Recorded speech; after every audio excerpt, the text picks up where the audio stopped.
Hello, everyone. We're about to begin, so if you want to take a seat or gather around the back for a bloody thrilling conversation on this Thursday afternoon in Cannes. We've got 3 seats in the front row for the keynotes. Come on, keynotes. I know you're out there. Yeah, I love that.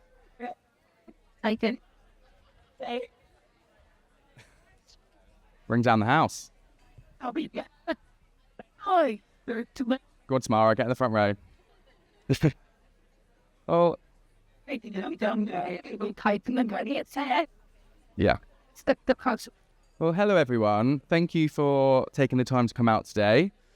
We've got a really great session planned. We're going to be having a conversation about the Outvertising Playbook. And for those that don't know, it is a really, really, really wonderful and important resource given the political climate going on around us. But before we get into that conversation, we should probably start with some intros. My name is Anthony Leeds. I am the Communications Co-Director at Outvertising. For those of you that don't know, Outvertising is the UK Adland's LGBTQIA+ advocacy group. We're a volunteer organisation. We are from across the industry and across many different roles, and we basically work to champion inclusion across workplaces and the creative output of businesses in the industry. And I'm also part of Pella Group, who has programs the wonderful Empower Cafe, which is a really important space, I feel like, particularly, again, given the current context and this conversation today, particularly talking about LGBTQA+ inclusion.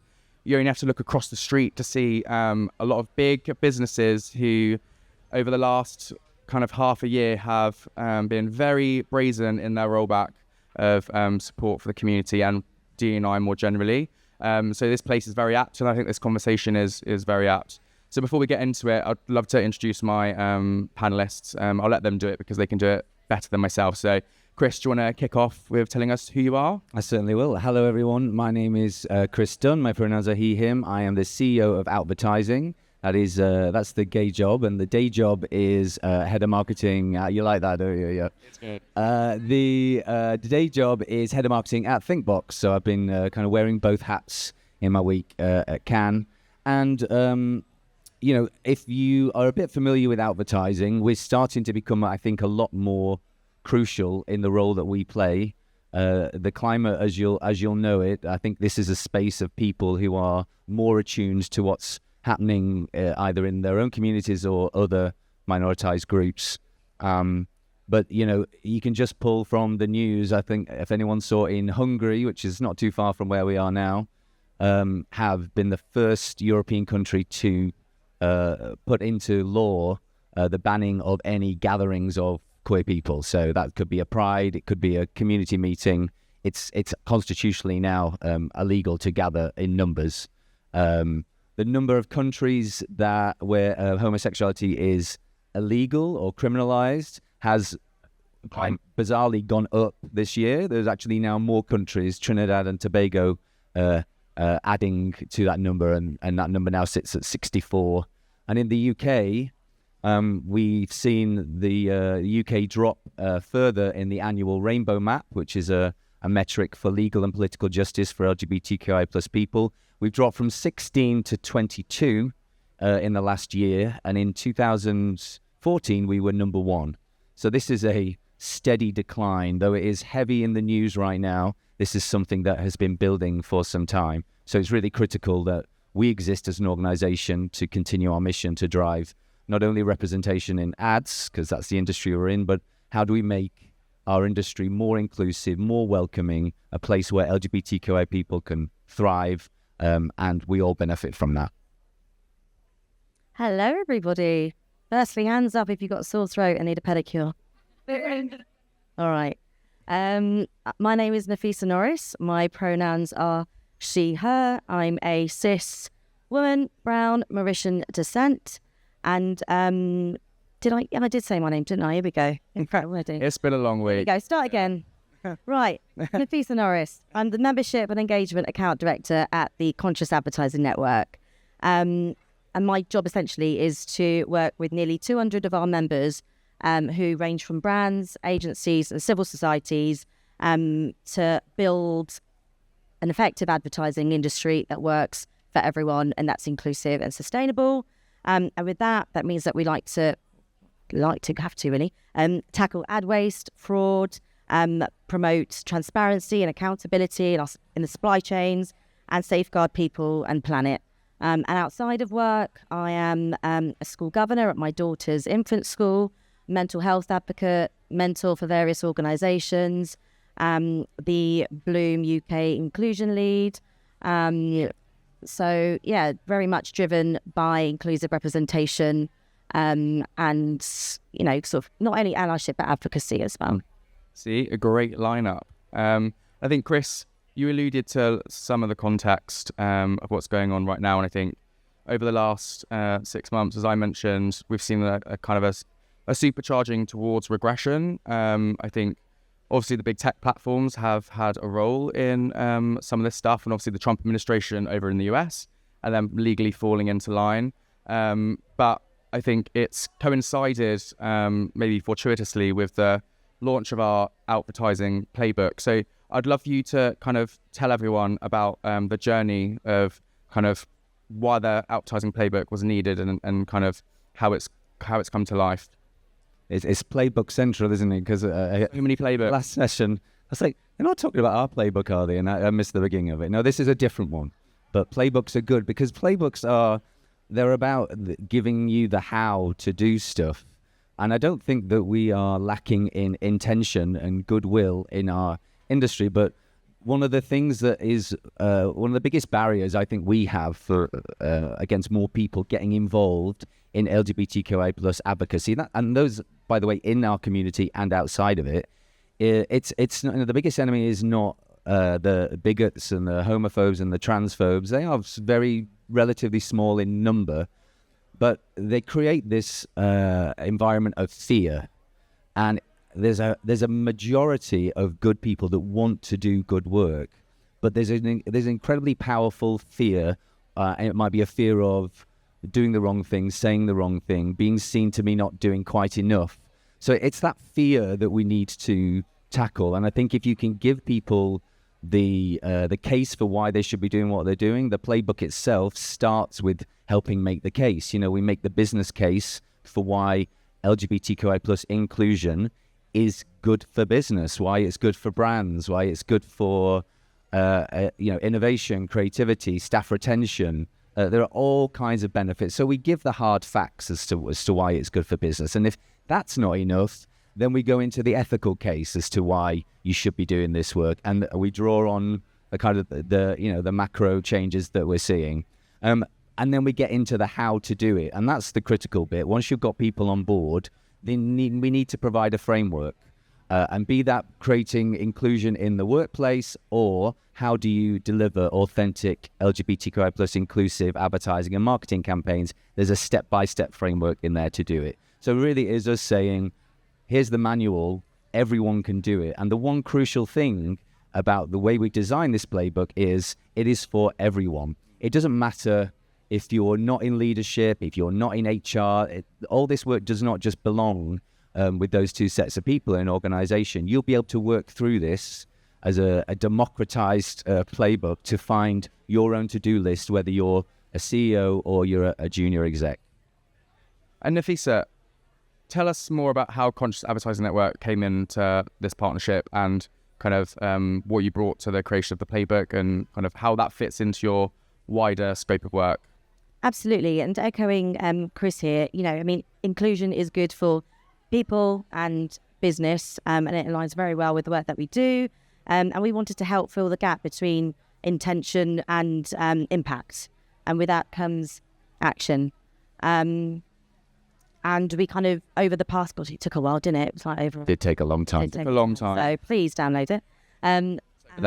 Yeah, exactly. And with a big shout actually first to Aline Yara-Janae, who's our investigation and research manager, who was super close to this. And she also feels that it's taken over a year.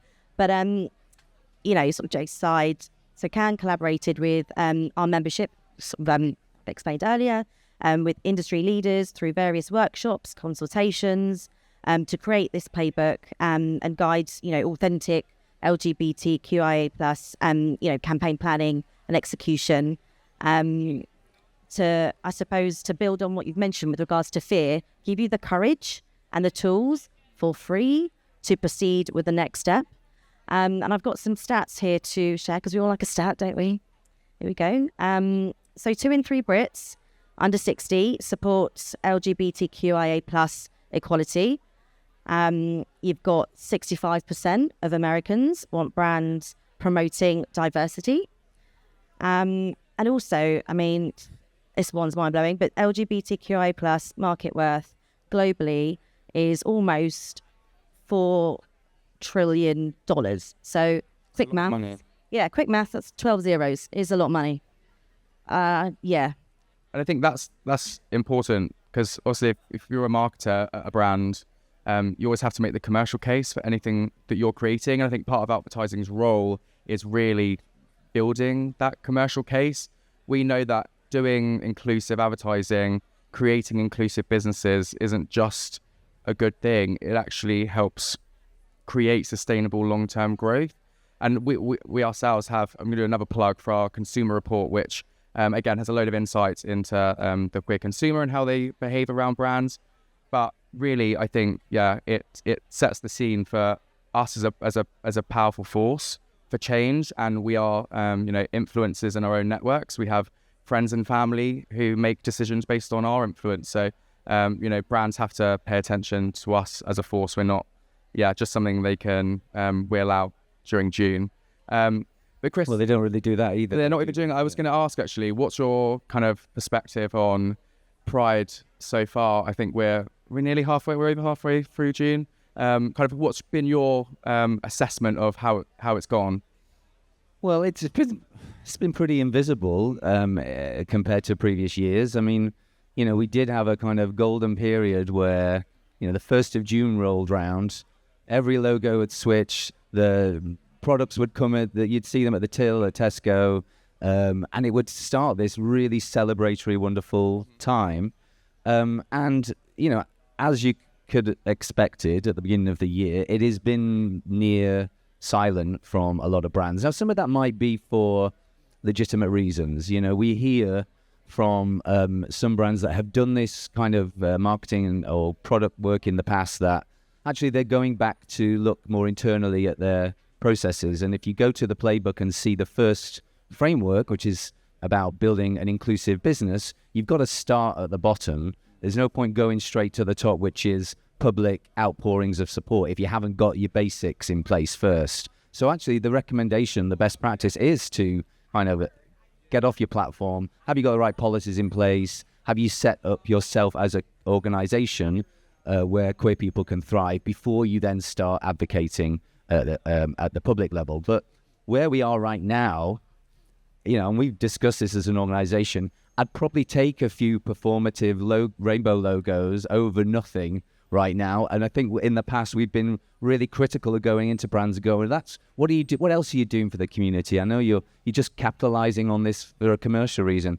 You know what? Right now it is almost quite a radical political thing, or perceived to be, to switch your logo to say publicly we support this community, because you will get pushback. So we take some of those right now. We're regressing, and I don't see it happening in many other spaces. Yeah, and Nafisa, like what role can a brand who has gone through the playbook and kind of got the fundamentals in place, so that really, as Chris said, starts with building an inclusive workplace, making sure you've got the policies in place, you're investing in the community, not just taking from them, and then creating the work. I think if more brands were to do that, what effects would that have on kind of reducing the current tensions that we're seeing today?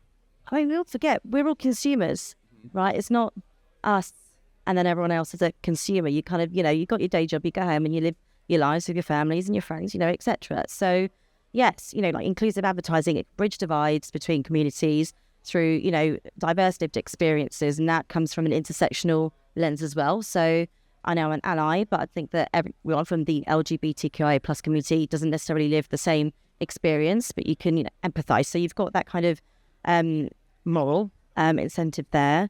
And then, of course, there's the commercial incentive. And what's great about this playbook that we've curated, all the answers are in there. So I picked out a few for both the advertisers and the agencies to share with you today. So in terms of, proving efficacy by starting inside your organisation to advertisers, so you could engage, your LGBTQIA plus employees for authentic insights. You can use targeted research to avoid stereotypes.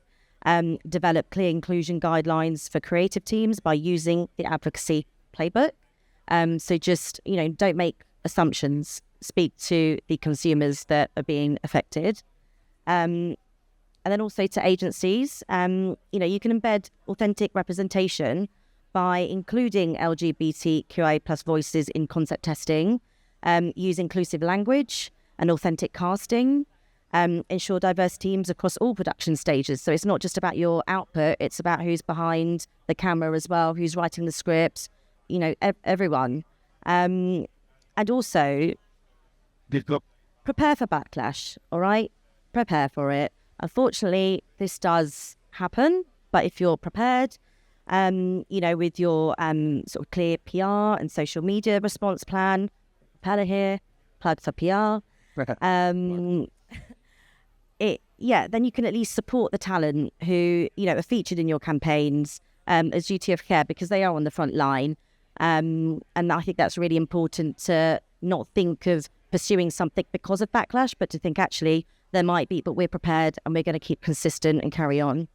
Yeah, and I'd just like to build on something that you said about the kind of the role of advertising rather, and why we do what we do. If the origins of advertising were around changing and improving and increasing representation of LGBTQI plus people in ads, in campaigns that we see, and it's not just a vanity thing. It's not just that we want to see more of ourselves and our community in ads.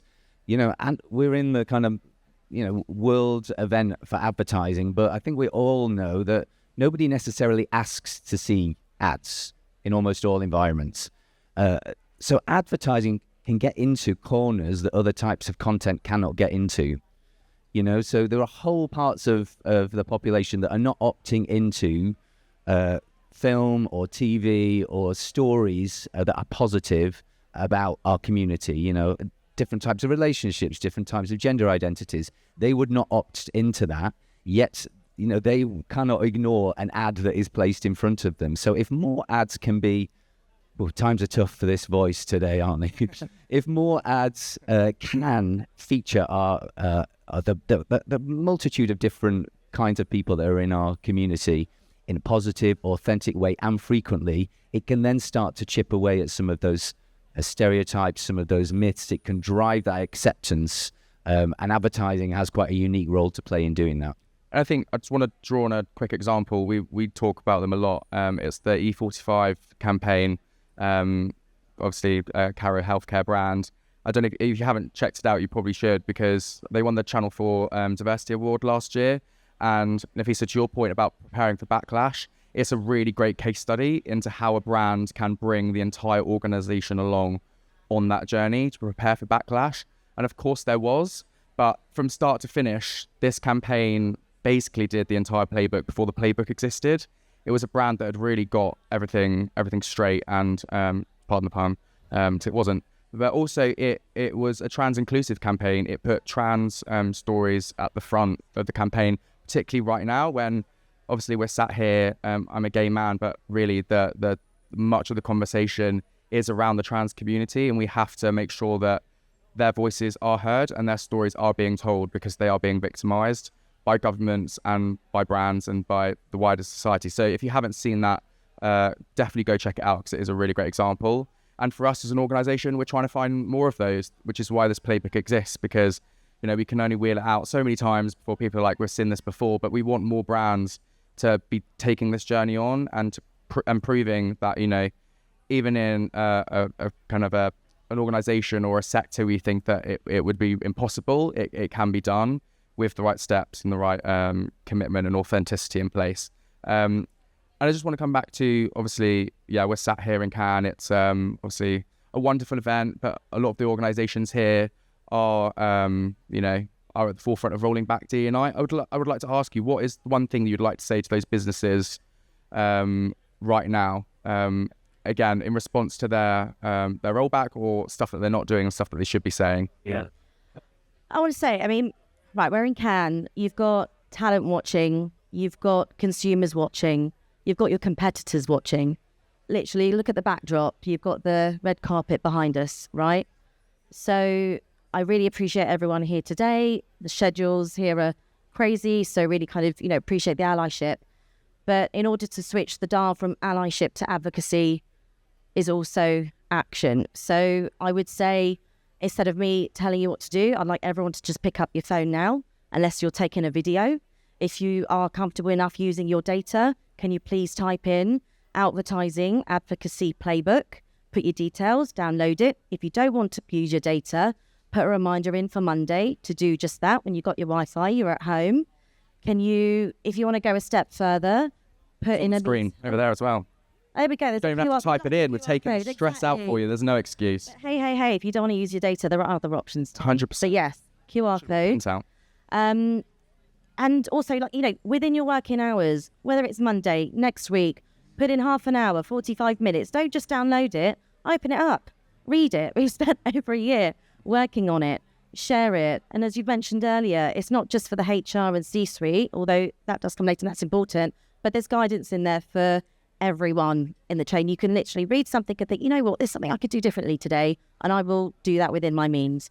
If you do want to go a step further than that, do put it in front of HR, C-suite, senior management, the decision makers, because there is an element of, organizations change that not everyone is able to pause. But if you feel that, listen to yourself. If you feel hesitant, I'm not going to do that, might be embarrassing or fearful of the response, or you do push it forward and there's no time for it, feedback back. I am the only Nafisa Norris on LinkedIn. Connect with me, share it with me.